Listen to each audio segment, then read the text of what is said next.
Hi everyone, this is Intelligence Modifier. I'm Theo, this is Clint, this is Jonathan, and we're going to be discussing our initial impressions on the Pathfinder 2nd Edition playtest, which came out earlier this week, and we finally got a chance to briefly look at it. Like whatever they're going to call it. We haven't played it, we just looked at the rules and went, damn, this is cool on some things. We've just been on our phones looking at it, talking about stuff we've been surfing through our phone. Hell, even during our batch recordings for RPG Day, we've been doing that. I mean, that's if this is even going to even be called Pathfinder 2nd Edition. Because right now it's just called Pathfinder Playtest, so...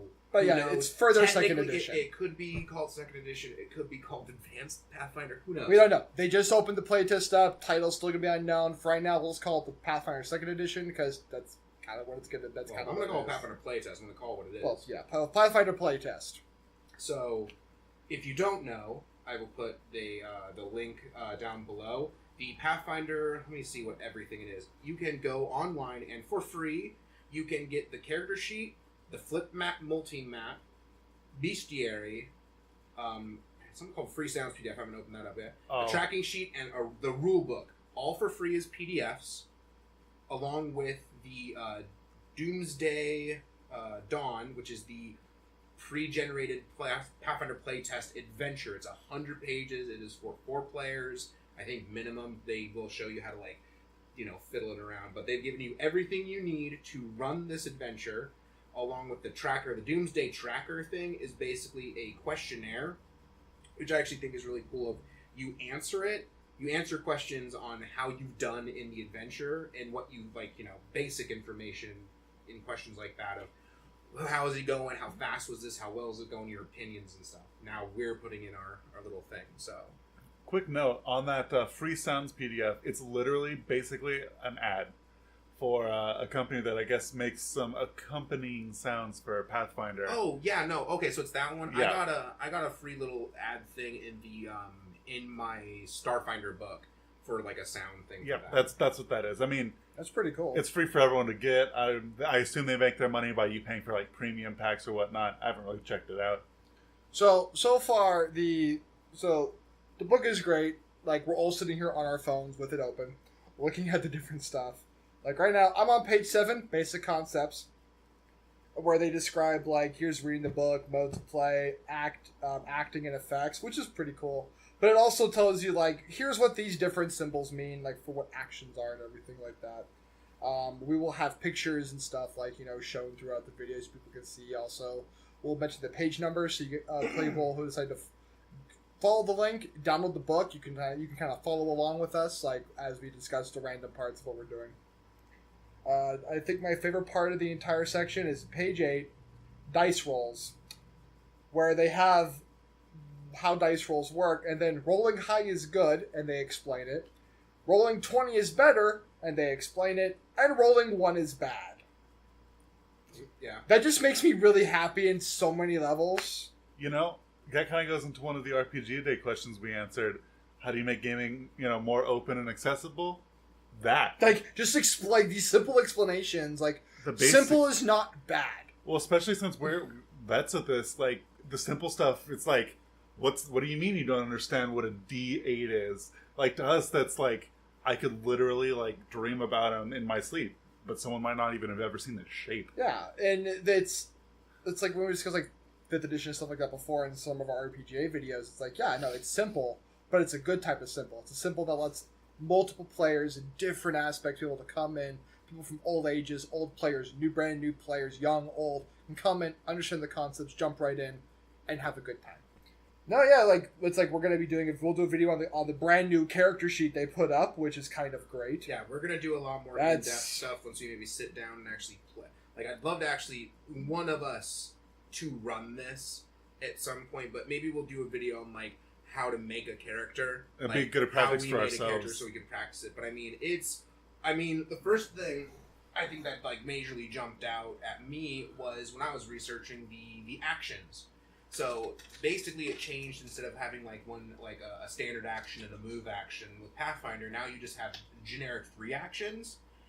And there's a lot of things that are actions. An attack is an action, stride, which is move, is an action, casting spells takes action. So what you could literally do is you could move 3 times, or you can hit someone 3 times, or you can move, hit, move, or do other things. There's like other abilities and things and other feats that give you abilities. And you have something called reactions. And the cool one for that is there's an action called Raise Shield. You need the shield to do this. You take an action and raise your shield up in preparation for attack. If someone hits you, you can use the reaction of Shield Bash or Shield Slam. It's called something. But you basically negate the hardness of your shield in damage to yourself. It's pretty cool. Like, that's new. That's actually a really new concept. I really like that. Another one they added into, so in most RPGs, magic items just work. You have them, you activate them, they do their stuff. Whatever, it doesn't matter. Well, now, they have a thing called resonance points. And I'll just straight up read the little blurb they have for it. So, it's your character has a number of resonance points, which allow her to use magic items. Your character's total resonance points are equal to her charisma modifier plus her level. On the second page, write your character, but it's kind of great. Instead of it being like, oh, he's activated, you're allowed to have a magic item, and you only can use like a certain number of times. You can actually think more tactically what you're going to do with it. It doesn't negate healers with healing potions because they have to use this now too. And it can be pretty high. Like, as your level goes up, you just get more, plus your charisma modifier. So if you've got like a shit charisma of like, I have a 12, so you have +1. Well, level 1, you're at 2, and it just keeps going up from there. And who knows? You might not need magic items that much. You know, for me, one of the things I really enjoyed just skimming through the chapters was the whole ancestry section and all the new feats you get for the races, and that like half orc and half elf, they're not like some bastardized half a rule set in like 4 books. It's just a feat you take, it gives you access to other stuff, and it's very clear. Yeah, that's some like right off the jumps out you changes they've made is half orc and half elf are not starting races anymore. They're a feat that you have to take through human to become one. So as when you like, I'm human, I'm taking the feat half orc, now you're half orc. And then Goblin is now officially a core race, or ancestry, whatever you want to call it. And Alchemist is now one of the starting classes, along with your standard 8, I think you get off the bat. So, fun note, I'm on page 19. The stat section, it's kind of like dice rolling is now the optional. The dice rolling method, that's now the optional. For building your stats? Yeah. It's kind of great. So step 1, you start with 10. So all your stats is 10. I was actually going to bring this up, because it is actually really cool. Step 2, ancestry ability boosts and flaws, and you apply those. So they're doing a human fighter. For simplicity form, this is dwarves get a +2 to strength and constitution, but a -2 to charisma. That isn't actually right. I'm giving you an example. So it's the pluses and minuses. No, you actually got that right, except it's that's actually kind of great. So okay, whichever. It's the pluses and minuses you get. It's for your bonuses for being the ancestry that you are. Yeah, so they use a fighter as the example. Then you apply your background ability boost, which is kind of cool. I like that they add that's actually now a thing just in straight up character creation. And then you get 4 free ability boosts. You get to add a +1 to your stats, and just go with what you need for that.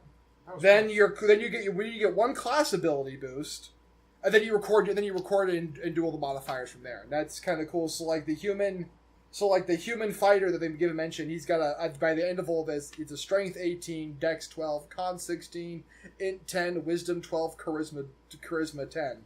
And the dwarf fighter that they mentioned is strength 18, dex 12, con 16, int 10, wisdom 14, charisma 8. Damn, that's an ugly fighter. Well, it's a dwarf. It does make this thing like super easy, where you just take the bonuses from your ancestry, bonuses from your background, bonuses for your class, and then you get your free ones, and you just roll it. It makes it actually really easy to go like, this is what I need, boom, really quick. Makes it a lot easier than the point buy system in Pathfinder, which was difficult. It was kind of hard to get around sometimes. Oh, nice. It was hard to teach. Well, the choosing too, like you agonize over it as a new player for the system. You're like, what do I get? I want high scores, obviously, but what matters?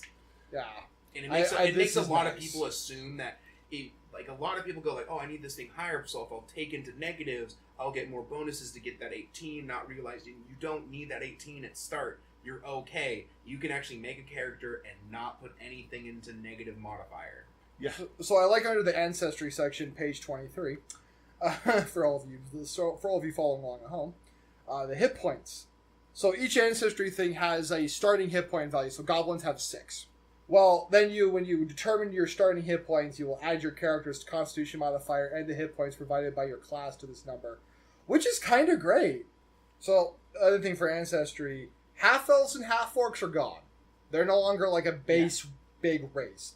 Instead, under human, because each Ancestry now has its own feats choices, you have half-elf Ancestry feats and the half-orc Ancestry feats. So you pick one of those, and then you're able to pick, and then you're able to get other Ancestry feats, which also add to the human ones as well, which I like that. It's a lot easier than how they've done elves and half-orcs before, which is, hey, you get all these little extra stuff that are just like scattered all over the place rather than just in one simple spot. So it's a nice change. I like that. It seems like they're going through like the ancestry feats and stuff. They have pared down feats by a lot. Ooh. There is not as many. They've just made them more specialized. So every class has their own set of class feats that you choose from. That's the ones you get at every odd level, 1, 3, 5, 7.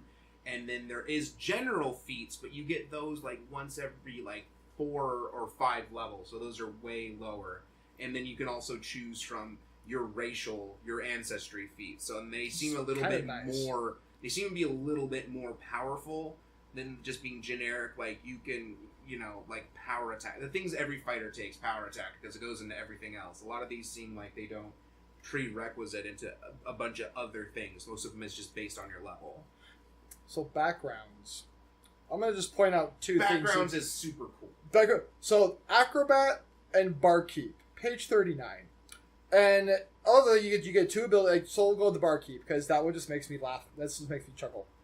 You have 5 specialties: hefting barrels, polishing steins, drinking, and drinking.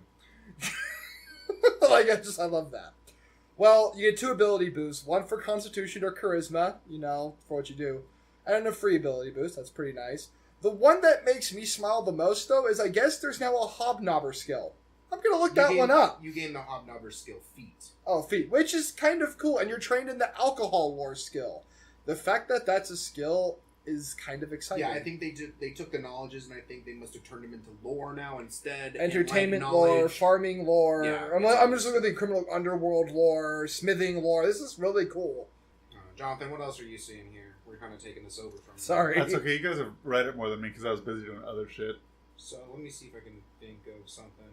So going back to like just glancing at this stuff, like for look at the classes. Symbols. Yeah, the classes have save symbols, which makes me wonder, are they going to put out decks now too and stuff? So that'd be nice. Like one thing for with feats and how powerful they are. I think one of them is you can move and attack and move, but what would you do if you move out of someone's threat range? Is you'll get an attack of opportunity against you. Not in this edition. They have made attack of opportunity a ability that is gained through a feat. So not everything actually has the reaction of attack of opportunity. So you actually have to be a class that can gain it, which changes a lot of ideas and stuff that you could move in, hit somebody, and back away, not having to worry about them, hitting you back and stuff. And I mean, you can also, negate attacks of opportunity by, if you have like a shield, you can attack. You can literally just, raise shield and then back up. And if they do happen to have attack of opportunity, like boom, it's really easy. Like, because one thing that was a little bit annoying, sometimes the bestiary, which they do give you, is a little confusing to read in the old versions. It was all broken up. I will throw up a random monster. I'll probably be the one I'm going to talk about. I'm going to find that one here deep here. Okay, so right here, Treachery Demon.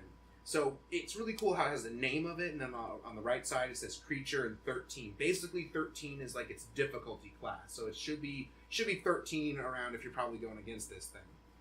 So underneath Treachery Demon's name, it's got this little block of text that gives you like the very general things: chaotic, demon, evil, fiend, huge. It rattles you off all the things that you would need for certain abilities, like you gain bonuses against fiends. Well, how would you know if this is a fiend? Most of the time you'd have to like dig into its like little stat block and stuff and like look around. Now it just tells you. Now it just tells you. I mean, it goes through the same stuff, the perception languages and its skills it has and its stat block. The really cool thing is down below here where you see these little symbol things that look like diamonds. Those are its actions. So it tells you specifically these are the actions that it can take if it has any sort of like reaction or free actions or actions that take multiple steps. It's all laid out right there for you. So it's just way more. It's just way more laid out. It seems, and a lot more clearer. And I'm just blown away. They did a lot of really good work with this. I am yet to really find something that I don't like. You know, in the bestiary as well, something you pointed out earlier, the hazards. Oh yeah. Oh my goodness, that's super nice. Like, I don't have to actually spend the brain power thinking bottomless pit, for example. How do I decide how difficult? You know, how is it set up? Like, yeah, you can do that if you want to be creative and all that crap, but sometimes you just want to get the Lego piece that fits right in your Lego house, and you want to just move on with your life. Because really, a bottomless pit, it's a simple thing. Yeah, those ones are really well. You can see in that it's got a different symbol, the little open thing. That's the symbol for reaction. It's really clear on when you look at stuff and how, you know, this is how these things work. I think it's the beginning of the rule book. It actually shows you a simplified version of the stat block saying anything that's ability-wise. Page 8 is where it shows you all that stuff. So page 214, back to the main rule book, because I saw this chart earlier, and I was in between shooting some of the videos and things like that. It was the alignment aura. And most of the time... Oh my gosh, yes. Like, most of the time they describe, you detect someone's aura. They don't really... And you have to, like, figure out, like, kind of how their level. It's described, like, in multiple areas where it could be. This place, they have it right next to the spell, detect alignment, everything like that. So the strength of an alignment aura depends on the level of the creature, item, or spell. And it does it. So I'm going to detect on a level 13 creature, they have a moderate aura. That's 11 to 15 is moderate. 6 to 10 is faint. 0 to 5 is none. 16 to 20 is powerful, and 21 plus is overwhelming. And for spells, they actually give it 2. 0 to 3 is faint. 4 to 7 moderate. 8 plus is powerful. And it's like, wow, that's actually like a great explanation. It's a simple chart. It's right there. You can see it. There's no changing it. It all works. Hopefully it stays. We're still, like I said, we're still in week 1 of the playtest. This is like just our... This just dropped. Like, we're looking at it. We think it's really great. I think we'll probably do a video definitely after we played a couple sessions to kind of like give them more, okay, here's the things we see that need work on, everything like that. Like, example is the slow spell. So slow in the game, you're slowed, there's a number, and that number is how many actions you get removed. So the slow spell, if you have a critical failure, you lose 2 actions. We only get 3 actions per turn, so you're down to 1 action per. Spells now are multiple action casting,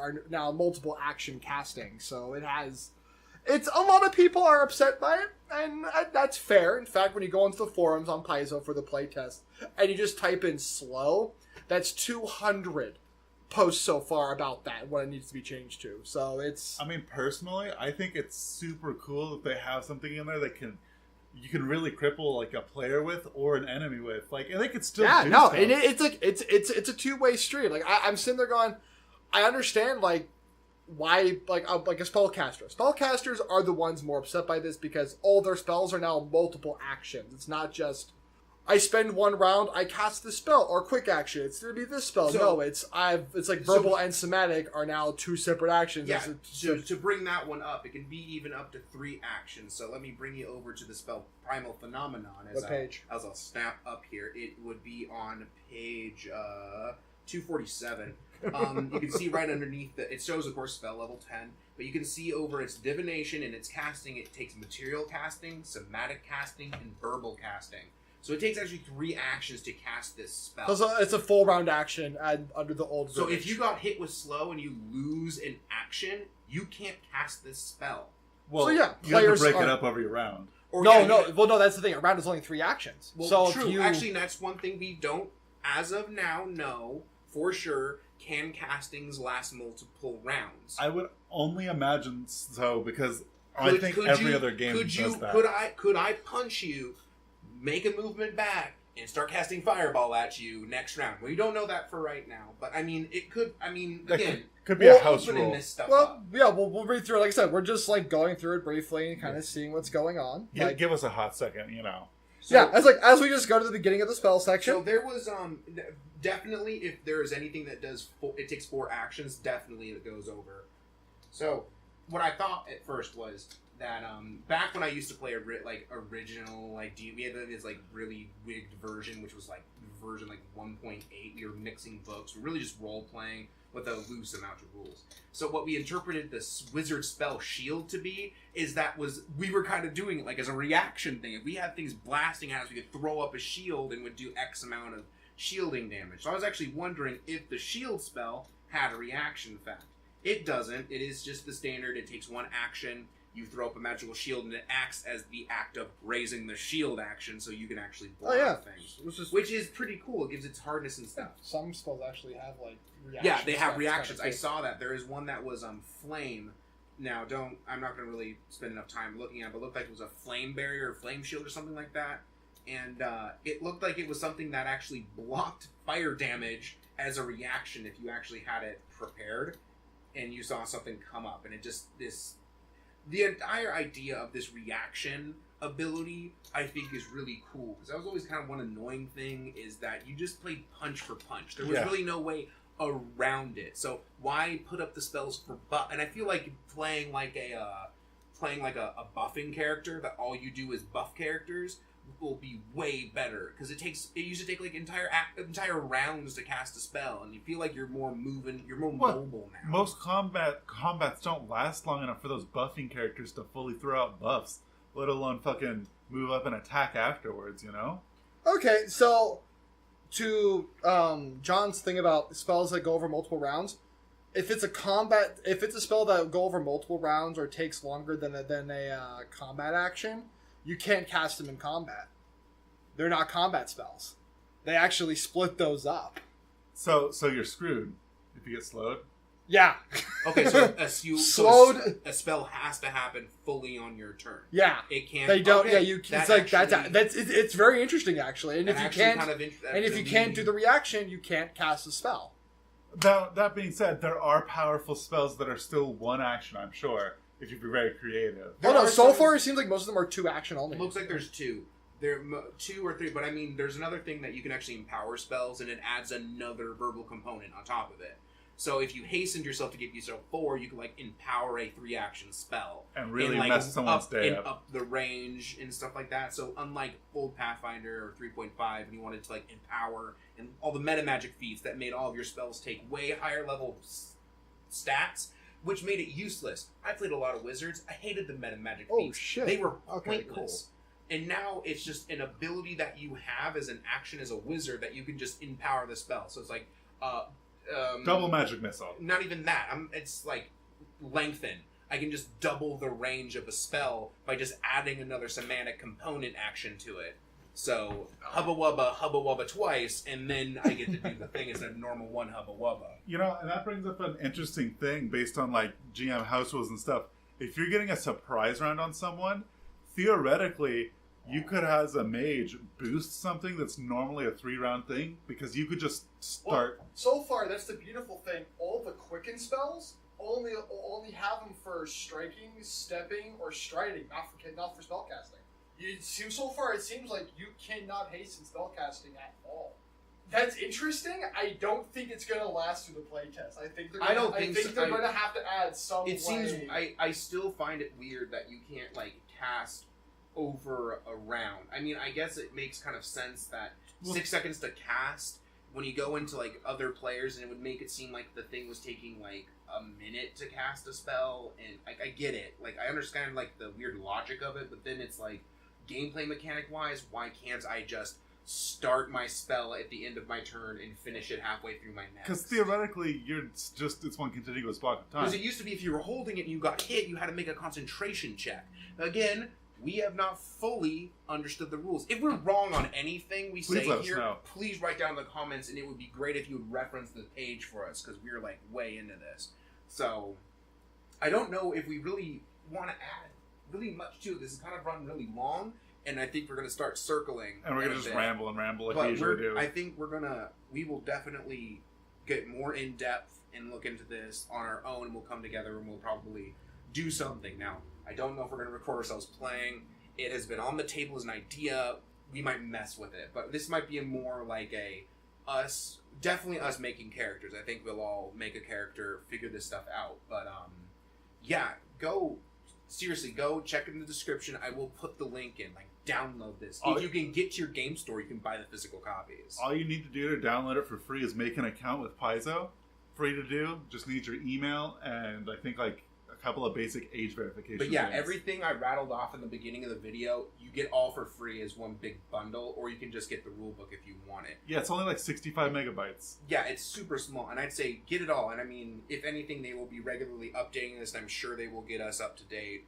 And, you know, they'll send out messages to, like, you know, they'll post it out to their own social medias. Yeah. We will find out. But yeah, like this, subscribe, write comments of what you think you like in this. And I mean, like, totally. And we'll see you in this next breakdown thing. We'll cover something on it. Who knows?